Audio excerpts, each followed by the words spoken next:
Oke, mulai. Hello guys. Intro. Hadir. Daus.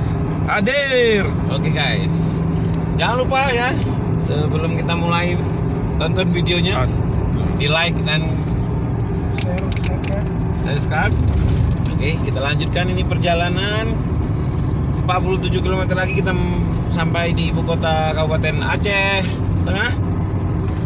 Kita bisa lihat di perjalanan kanan kiri kita tumbuh pohon pinus yang begitu rapat dan rindang sehingga sejuk mengiringi perjalanan kami ini. Wah, luar biasa. Halo guys, cobalah main-main rekan-rekan kita seluruh Indonesia. Bolehlah coba perjalanan ke Aceh Tengah.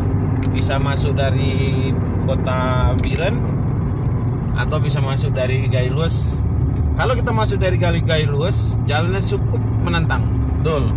Dan kanan kiri kita dapat melihat pemandangan yang cukup indah. Betul.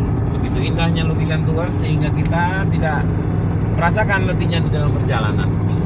Gitu. Oke guys, nanti kita sambung lagi. Ada yang pasti lebih-lebih menantang, lebih-lebih juga indah, yaitu danau yang paling indah di Aceh Tengah.